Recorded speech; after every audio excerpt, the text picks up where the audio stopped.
Grabe ang impact ni Jimmy Butler sa Golden State Warriors, clutch na clutch sa huling minuto ng Game 4 para makuha nila ang panalo kontra sa Houston Rockets.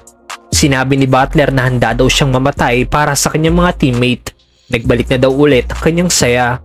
Tuwang-tuwa rin ng Warriors coach sa ipinakita ni Butler kahit may iniindang injury, nagawa pa rin daw nitong maglaro.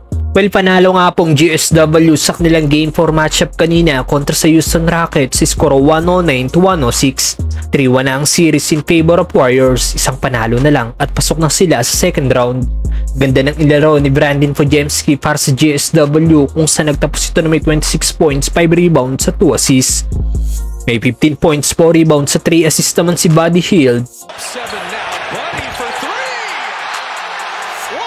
Para kay Stephen Curry, hindi nga po ganun kaganda ang inilaro ng greatest shooter na gumawa lang ng 17 points, 3 rebounds at 3 assists, shooting 2 of 8 beyond the arc.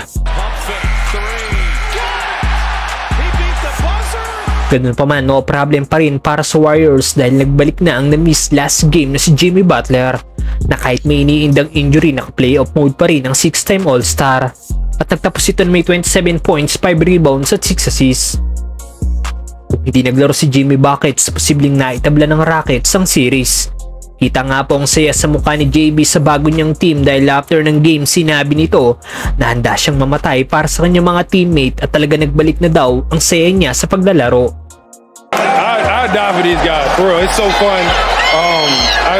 I got my joy back. Kumasaya si Butler ngayon sa katayuan ng GSW, siyang lungkot naman ang dating niyang team dahil laglag na ang Miami Heat sa playoffs na winalis ang Cleveland Cavaliers. Sa post-game interview naman ng Warriors coach si Steve Kerr, hindi rin ito naitago ang saya sa pagkakaroon ng isang Jimmy Butler sa GSW. Ayon kay Steve Kerr, sobrang nakakabilib daw ang ginawa nito sa huling parte ng laro kung saan nakuha nito ang rebound at naipasok ang mga clutch free throw. He's Jimmy Butler. This is what he does. The rebound at the end, just incredible. The elevation, the force, and of course knocking down the free throws to clinch it. Last 2 minutes lamang ng isang puntos ang GSW pero in-extend ito ni Butler into 3 points matapos itong atakihin ng basket. Nakatabla ang Rockets matapos ang big time 3-point shot ni Fred VanVleet.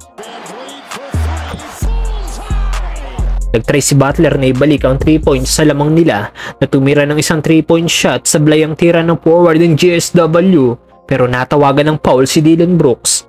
At kahit kita nasaktan si Butler, na ipasok pa rin niya ang 3 free throw.